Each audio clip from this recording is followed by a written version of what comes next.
Bonjour, c'est Maître Cyril Camara depuis New York qui vient pour discuter un peu des nouveautés au niveau de la politique de masse déportation comme l'appelle l'administration, qui était une promesse de campagne et que le président, depuis qu'il est venu au pouvoir, tout le monde le connaît, c'est quelqu'un qui veut montrer qu'il tient promesse et quelqu'un qui est un peu populiste, il veut toujours montrer à ces gens, en tout cas, que même s'il n'atteint pas la promesse ou le résultat qui est visé, il fait son possible, en tout cas, pour, comment dirais-je,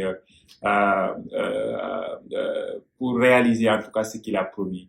Alors, donc, et on avait promis de venir à chaque fois pour partager les nouveautés et aussi partager les informations là où on est et là où et comment ça se fait. Et toujours, on est toujours dans la phase qui est initiale parce qu'on sait comment juridiquement ça se passe. Et c'est pas comme un décret qui fait cela. Chaque agence va prendre pratiquement aussi des directives qui vont montrer un peu comment, qui vont trancher ou vont montrer l'application en tout cas de ces décrets et autres, quoi. Ce qui veut dire que ça prend toujours du temps.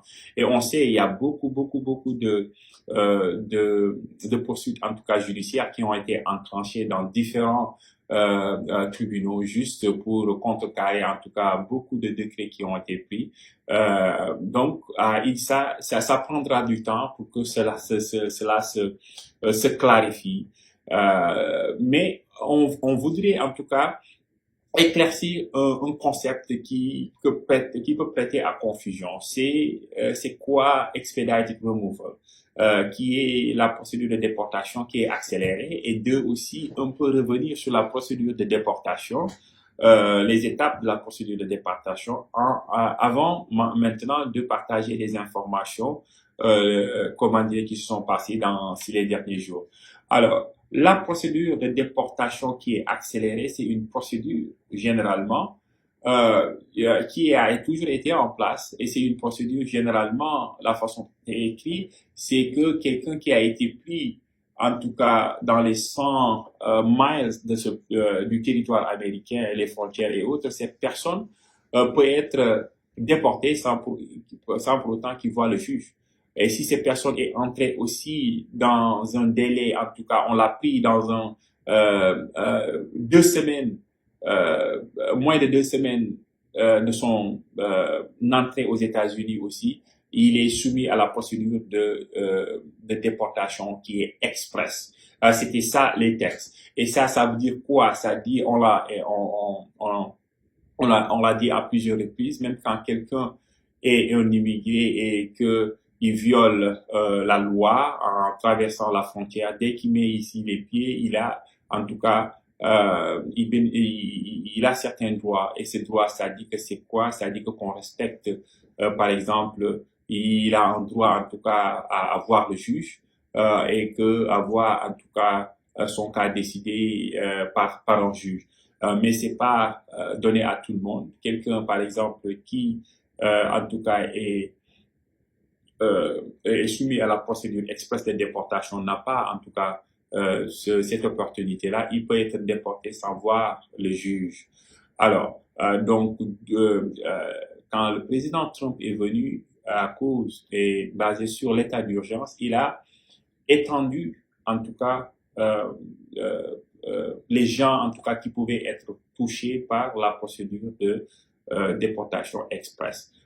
Il a maintenu pour les 100, au lieu pour les 100 miles là, du territoire, la personne, en tout cas, comprend si il a déjà augmenté les 2 semaines, mais dans ces 2 ans, en tout cas, qu'il y ait toute personne qui est entrée moins de deux ans du territoire qui est dans le territoire américain, non plus dans les 100 miles du territoire, mais n'importe où dans le territoire américain peut être placé sur la procédure de déportation express, ce qui met, comment dirais-je, rend vulnérable beaucoup de personnes et qui, comment dirais-je, a ajouté à la panique et les confusions voire même des gens qui ont dit il y a des personnes qu'on avait arrêtées et certains qui avaient des dates, par exemple, de procès et autres. Si c'est vrai ou c'est faux, ça reste en tout cas à prouver parce qu'on n'a toujours pas en tout cas les données pour voir cela.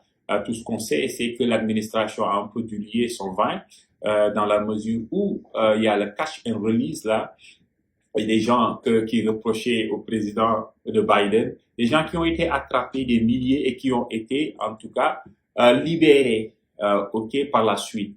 Alors, ils sont confrontés à des réalités sur le terrain. On en reviendra avec les updates et autres, mais c'était cette clarification au niveau de la procédure de déportation qui est express. La deuxième, c'est quoi? C'est revenir entre les étapes de la procédure de déportation. On l'a dit, une personne, on ne prend pas juste une personne et l'amener en dehors du pays. Il y a une procédure qu'il faut respecter. Et cette procédure-là, ça passe forcément par quoi? Ça passe, la procédure passe par, on arrête la personne, il faudrait une participation de l'État, par exemple, vers lequel la personne doit être déportée, l'État d'origine de la personne qui doit confirmer et qui doit donner l'autorisation.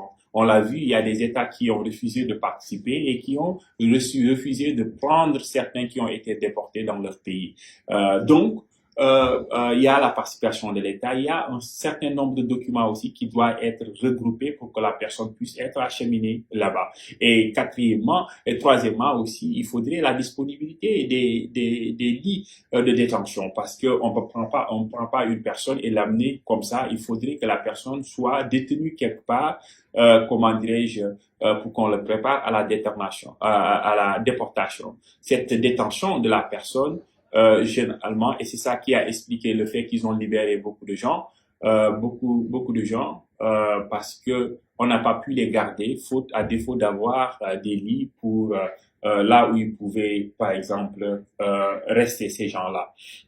Alors, c'est juste pour dire que la procédure, et c'est ça qui explique généralement aussi ce qu'on a énoncé tout à l'heure et qui a surpris beaucoup, des gens qui ont été attrapés et à qui finalement ils ont libéré parce que ils ont dit qu'il y avait que 41 000 par exemple lits qui sont disponibles, qui étaient disponibles.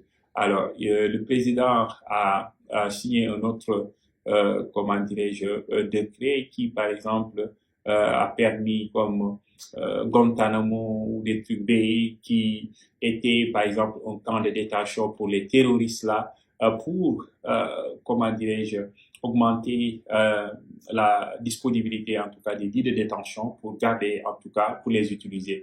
Il y a des poursuites contre ça, comment dirais-je, qui est que c'est le Guantanamo ne peut pas être utilisé pour l'immigration et autres. On verra là où ça va mener. Mais en tout cas, le truc notoire qu'on a fait, c'est-à-dire que la température s'est un peu calmée et ils ont commencé pratiquement les gens qui ont été détenus. Il y a certains qui ont été libérés. Ça reste toujours à s'éclaircir. Bientôt, il y aura des données, par exemple, qui vont sortir et on aura fait des analyses. On pourra faire des analyses beaucoup plus objectives par rapport à cela. L'autre truc qu'on a remarqué, c'est qu'il y a 2 jours, il y a l'État fédéral qui a entamé des poursuites contre l'État de New York qui est considéré comme sanctuary state parce qu'il avait dit, même avant de venir au pouvoir, genre que si ces États-là qui résistent comment dirais-je, à la masse déportation, ces États-là vont, il y a des pressions qui seront exercées sur eux, genre même s'il y a une possibilité qu'on leur refuse certaines aides fédérales et autres juste pour les amener à coopérer. Alors, on ne sait pas donc là où ça va mener. Et il y a aussi une autre information qui est notoire et qui est à suivre, c'est-à-dire c'est quoi? C'est la relation entre le maire de New York et le gouvernement fédéral. Vous n'êtes pas sans savoir que le maire de New York a eu des poursuites pénales qui étaient, comment dirais-je, qui le visaient. Et toutes ces poursuites pénales qui étaient fédérales là ont été, comment dirais-je, annulées, ont été annulées. les gens parlent, par exemple, d'entente entre eux, genre, parce qu'il n'a jamais caché, par exemple, qu'il va coopérer avec le gouvernement fédéral dans le cadre de l'immigration, et surtout, mais surtout pour les gens qui ont comment dirais-je, un passé criminel. Il va ouvrir les prisons et autres pour que, en tout cas, viser à ce que ces criminels-là soient déportés et autres. Alors, il y a des gens, par exemple, il y a des soupçons que, en tout cas, entre eux, il y a des ententes et la justice malheureusement ne fonctionne pas comme ça. Si tel est le cas, si tel est le cas, parce que c'est une affaire qui est en cours actuellement et il n'y a pas en tout cas de fait concret. C'est juste que c'est une apparence que beaucoup, par exemple, ont déploré. Mais c'est à suivre parce que ça peut impacter un peu sur la situation d'immigration, en tout cas de l'application de la loi de la masse de déportation. On essaiera de voir comment ça se fera au niveau de New York. Mais il y a en tout cas certains qui ont anticipé et qui ont, par exemple, pensé que si pratiquement avec la coopération du maire et des trucs comme ça, il peut y avoir des changements. Si de toutes les façons il y aura des changements ou des trucs comme ça, on viendra ici dans cette plateforme-là pour échanger. Donc, c'est ça qu'on vous a amené aujourd'hui. Stay safe and know your rights.